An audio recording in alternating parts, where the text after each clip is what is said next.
आज पक्षाचा वर्धापन दिनाचा कार्यक्रम अविस्मरणीय राहील। आजचा कार्यक्रम दिवाळीप्रमाणे सर्वत्र साजरा होईल।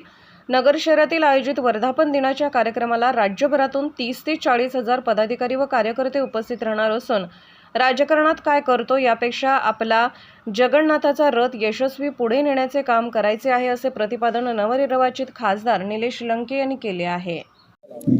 लोकसभा निवडणुकीनंतर घवघवीत यश मिळालेलं आहे आणि त्यानंतर साजरा होत आहे वर्धापन दिन। कसा उत्साह असणार आहे?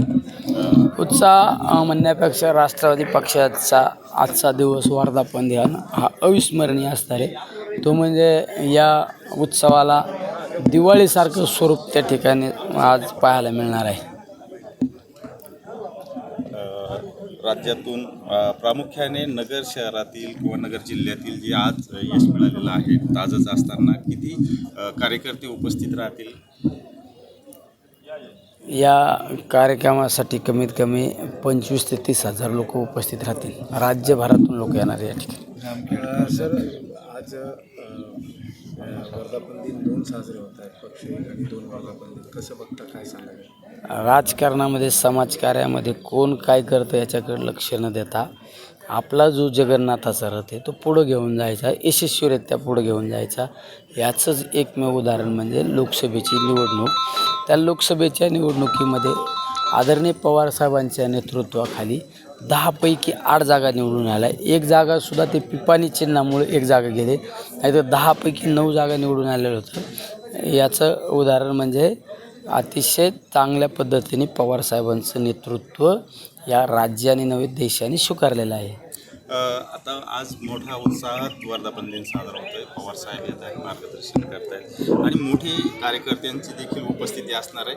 याच कार्यक्रमामध्ये विधानसभेची देखील हे होईल का, रणशिंग फुंकलं जाईल का, तशा प्रकारची तयारी? साहजिक आहे, आता 3 महिन्याने विधानसभेची निवडणूक आहे।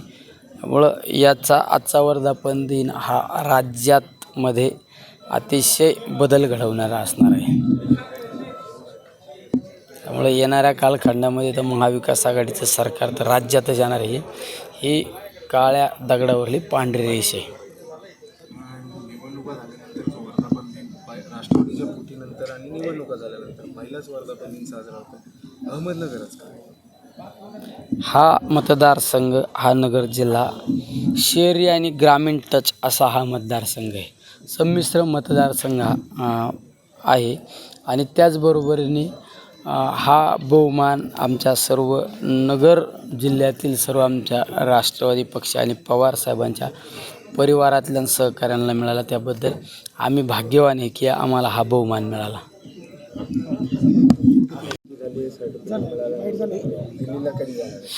दिल्लीला मी उद्या संध्याकाळी जाणार आहे।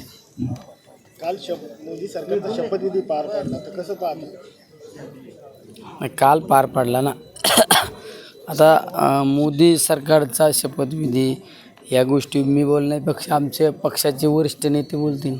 नाही, पण कुठेतरी अजित पवार गटाला मंत्रिमंडळामध्ये स्थान दिलेलं नाही आहे। प्रफुल्ल पटेल असेल, तटकरे असेल, यांच्या भांडणामध्ये कुठेतरी अजित पवारांची जागा काय असतं राजकारणात, समाजकार्यामध्ये, राजकारणात विशेषतः आपण दुसरा काय करतो, दुसऱ्याला काय मिळालं काय नाही मिळालं यावर चर्चा करण्यापेक्षा आपला पक्ष आणि आपली पार्टी कसं वाढेल याचा विचार केला पाहिजे। दिल्लीला कोणासोबत जाणार? पवारसाहेबांसोबत? पवारसाहेबांसोबतच जायचं ना, मग का दुसरं कोणाबरोबर जातं?